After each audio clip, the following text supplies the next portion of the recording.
예배를 준비하시는 마음으로 함께 찬양하겠습니다. 찬송가 289장입니다. 찬송가 289장입니다. 주 예수 내 맘에 들어와 계신 후 편하여 새 사람 되고 내가 늘 바라던 참빛을 찾음도 주 예수 내 맘에 오심 주 예수 내 맘에 오심 주 예수 내 맘에 오심 물밀듯 내 맘에 기쁨이 넘치면 주 예수 내 맘에 오심 주 예수 내 맘에 들어와 계신 후 망령된 행실을 끊고 머리털보다도 더 많던 내 죄가 눈보다 더 이어졌네 주 예수 내 맘에 오심 주 예수 내 맘에 오심 물밀듯 내 맘에 기쁨이 넘치면 주 예수 내 맘에 오심 내 맘에 소망을 든든히 가지면 주 예수 내 맘에 오심 의심의 구름이 사라져버림도 주 예수 내 맘에 오심 주 예수 내 맘에 오심 주 예수 내 맘에 오심 물밀듯 내 맘에 기쁨이 넘치면 주 예수 내 맘에 오심 사망의 음침한 골짜기 가다가 밝은 빛 오련히 비쳐 저 멀리 하늘 문환하게 보임도 주 예수 내 맘에 오심 주 예수 내 맘에 오심 주 예수 내 맘에 오심 물밀듯 내 맘에 기쁨이 넘치면 주 예수 내 맘에 오심 내가 저 천성에 올라가 살기는 주 예수 내 맘에 오심 천성에 올라가 주님을 뵈리니 그 기쁨 비길 데 없네 주 예수 내 맘에 오심 주 예수 내 맘에 오심 물밀듯 내 맘에 기쁨이 넘치면 주 예수 내 맘에 오심 아멘. 사도신경 하심으로 우리의 신앙을 하나님 앞에 고백합니다. 나는 전능하신 아버지 하나님 천지의 창조주를 믿습니다. 나는 그의 유일하신 아들 우리 주 예수 그리스도를 믿습니다. 그는 성령으로 잉태되어 동정녀 마리아에게서 나시고 본디오 빌라도에게 고난을 받아 십자가에 못 박혀 죽으시고 장사된 지 사흘 만에 죽은 자 가운데서 다시 살아나셨으며 하늘에 오르시어 전능하신 아버지 하나님 우편에 앉아 계시다가 거기로부터 살아있는 자와 죽은 자를 심판하러 오십니다. 나는 성령을 믿으며 거룩한 공교회와 성도의 교제와 죄를 용서받는 것과 몸의 부활과 영생을 믿습니다. 아멘. 찬송가 295장입니다. 찬송가 295장입니다.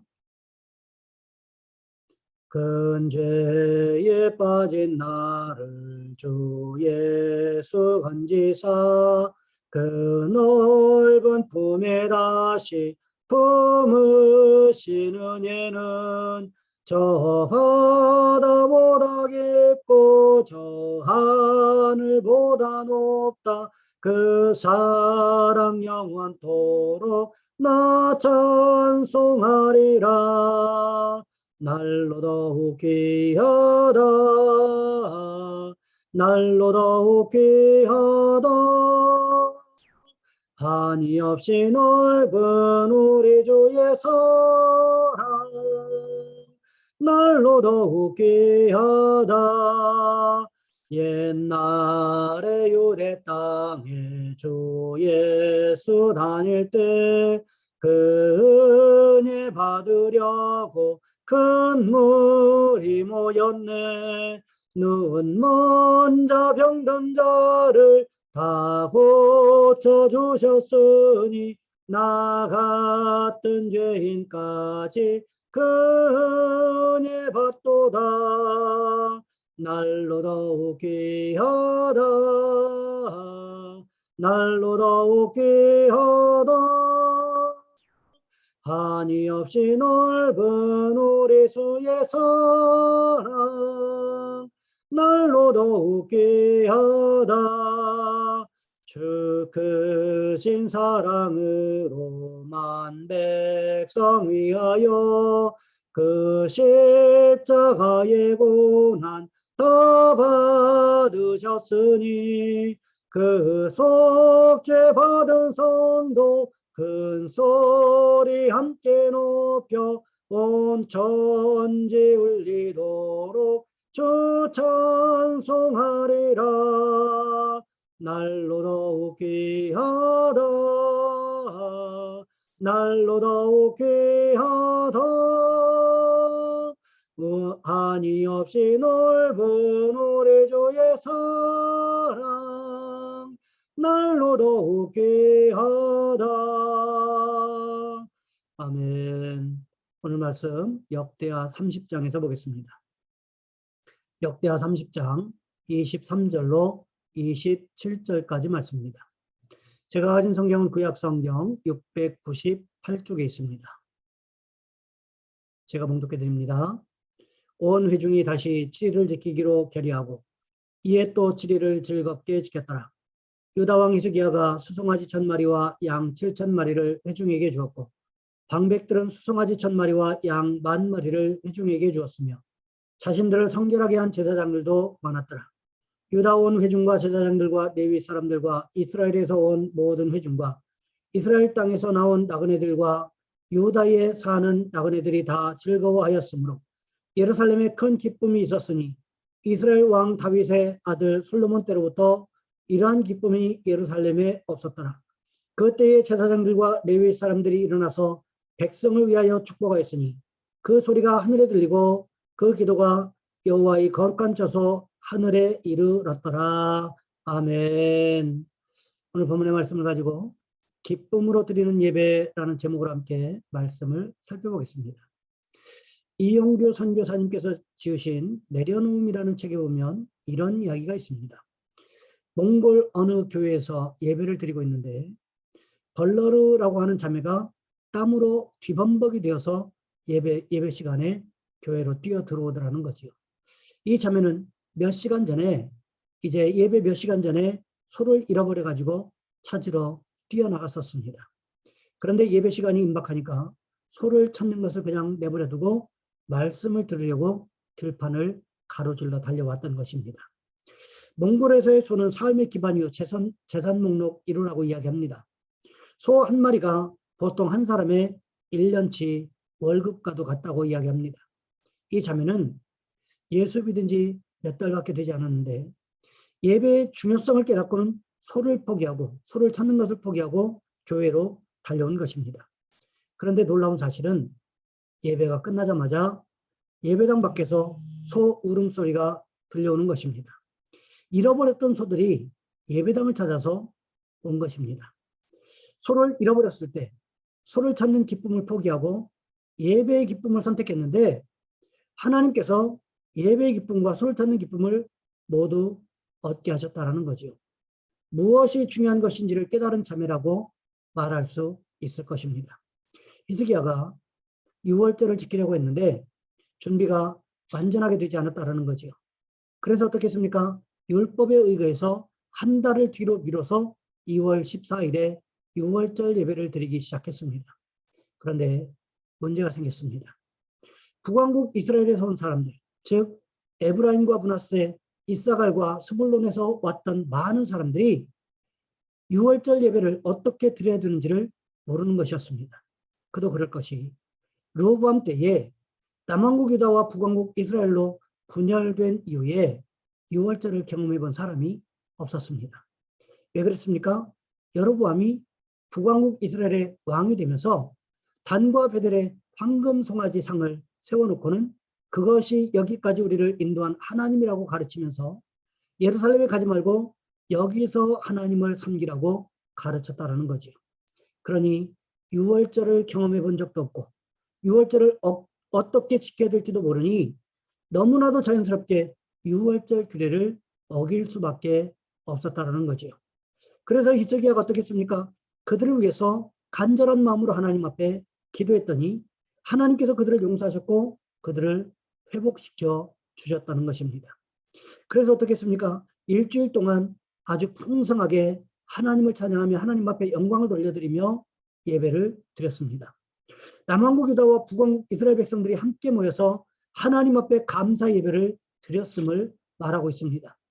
그렇게 일주일이 끝났을 때 어떤 생각이 들었을까요? 아무래도 이렇게 끝내기는 너무나 서운하다. 이런 생각들이 그들의 마음 한구석에 자리 잡았던 것 같습니다. 그래서 어떻게 했습니까? 오늘 본문 23절 말씀해 보시면 이렇게 기록하고 있습니다. 온 회중이 다시 7일을 지키기로 결의하고 이에 또 7일을 즐겁게 지켰더라. 온 회중이 무엇을 결의했습니까? 이렇게 오랜만에 이스라엘 온 민족이 모여 하나님 앞에 유월절 감사 예배를 드리는데 이렇게 일주일 만에 끝나는 것은 무엇인가 부족한 것 같다. 그러니 일주일만 더 하나님 앞에 감사 예배를 드리자. 이렇게 결의했다라는 거죠. 이것이 히스기야의 강요에 의해서 백성들이 이런 결정을 내린 것이 아니었습니다. 누가 결의했습니까? 유월절 예배를 위해서 모였던 사람들이 자발적으로 결의했던 내용이었습니다. 사실 이런 예가 오늘 본문에만 있었던 것은 아니었습니다. 역대하 7장 8절부터 10절까지 말씀해 보시면 솔로몬이 예루살렘 성전을 완공하고는 일주일 동안 낙성 예식을 행했습니다.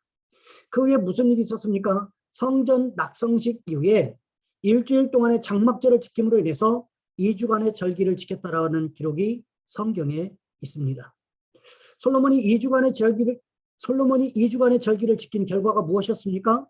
하나님께서 솔로몬이 이루고자 계획했던 모든 것을 다 이룰 수 있도록 형통하게 하셨다라고 기록하고 있습니다. 오늘 본문에도 보시기 바랍니다. 남왕국 유다 백성들과 북왕국 이스라엘 백성들이 함께 모여서 유월절 예배를 드린 이후에 그 기쁨을 주체할 수 없어서 자발적으로 일주일 동안 더 하나님 앞에 감사 예배를 드리기로 결정을 했습니다. 그러자 히스기야가 어떻게 했습니까? 오늘 보면 24절 말씀해 보시면 수송아지 1000마리와 양 7000마리를 회중에게 주었다. 이렇게 기록하고 있습니다. 그것뿐만이 아닙니다. 방백들이 수송아지 1000마리와 양 1만 마리를 회중에게 주었다라는 거죠. 그래서 훨씬 더 풍성한 기쁨의 예배를 하나님 앞에 드릴 수가 있었다는 것입니다. 그 결과를 성경은 어떻게 기록하고 있습니까? 오늘 보면 25절과 26절 말씀해 보시면 이렇게 기록하고 있습니다. 유다 온 회중과 제사장들과 레위 사람들과 이스라엘에서 온 모든 회중과 이스라엘 땅에서 나온 나그네들과 유대에 사는 나그네들이 다 즐거워하였으므로 예루살렘에 큰 기쁨이 있었으니 이스라엘 왕 다윗의 아들 솔로몬 때로부터 이러한 기쁨이 예루살렘에 없었더라. 6월절 예배에 참여했던 모든 사람들이 즐거워했더니 예루살렘에 큰 기쁨이 있었다고 성경이 기록하고 있습니다. 그런데 이 기쁨이 어느 때에 있었다라고 기록하고 있습니까? 솔로몬의 때에 있었다는 거지요. 그것이 언제였습니까? 앞에서 말씀드렸던 성전 낙성식 기간 동안에 드려졌던 예배였다는 거지요. 여러분, 이것이 중요하다는 것입니다. 예배는 어떻게 드리는 것입니까? 내가 자발적으로 드리는 것입니다. 뿐만 아니라 내가 감사해서 내가 즐겁고 기뻐서 드리는 것이 예배여야 한다는 거지요. 억지로 드리는 예배는 예배라고 하기가 힘이 든다는 거지요. 그것은 기쁨의 예배가 아니라 예수 믿는다는 이유 하나만으로 억지로 드리는 예배, 즉 의무 방어전과 비슷한 의미라고 봐도 무방할 것 같다는 생각이 듭니다. 우리가 드리는 예배는 어떻습니까? 그리스도인이기 때문에 억지로 의무적으로 드리는 예배입니까? 아니면 오늘 본문의 이스라엘 백성들처럼 하나님 앞에 기쁨으로 자발적으로 드리는 예배입니까? 우리는 어떤 예배를 드려야 되는 것일까요? 우리는 오늘 본문의 이스라엘 백성들이 하나님 앞에 기쁨과 감사로 자발적으로 예배를 드렸던 것처럼 우리도 여전히 하나님 앞에 기쁨과 감사로 자발적으로 예배 드릴 수 있어야 한다는 것입니다. 이렇게 할 때 하나님께서 어떻게 하실까요? 오늘 본문 27절 말씀해 보시면 이렇게 기록하고 있습니다. 그때에 제사장들과 레위 사람들이 일어나서 백성을 위하여 축복하였으니 그 소리가 하늘에 들리고 그 기도가 여호와의 거룩한 처소 하늘에 이르렀더라. 이렇게 기쁨과 감사로 예배드릴 때 제사장과 레위 사람들이 어떻게 했습니까? 백성들을 위하여 하나님 앞에서 축복 기도를 드렸다라는 거지요. 제사장과 레위 사람들이 백성들을 위하여 축복했던 그 기도 소리가 어디에까지 이르렀다고 성경이 기록하고 있습니까? 여호와의 거룩한 처소였던 하늘에 이르렀다고 성경이 기록하고 있습니다. 하나님께서 이스라엘 백성들을 축복했던 그 기도 소리를 들으셨다는 거지요. 그 기도 소리를 들으시고 그 축복의 기도 소리를 들으시고 하나님께서 어떻게 하셨을까요? 하나님은 우리의 기도에 응답하시는 분이시기에 기도한 대로 축복하셨다는 것입니다. 여러분, 그렇다면 우리도 어떻게 해야 되는 것일까요? 하나님 앞에 예배드릴 때 기쁨과 감사로 드림으로 인해서 하나님의 축복을 경험하는 저와 여러분 우리 모두가 되시기를 주님의 이름으로 부탁을 드립니다. 이 시간 우리 한 목소리 함께 기도하겠습니다. 하나님, 우리도 하나님 앞에 드리는 예배마다 기쁨과 감사로 예배를 드리게 하시고 그러므로 인해서 우리의 기도가 상달되어지고 우리가 축복받는 역사가 있게 도와주옵소서. 또한 기도하실 것은 환우들을 위해서 영적인 질병과 육적인 질병들을 치료해 주시라고 이 시간 우리 주여 한번 간절히 부르신 후에 한 목소리 함께 기도합니다. 주여, 사랑의 하나님, 우리를 도와주시기를 원합니다.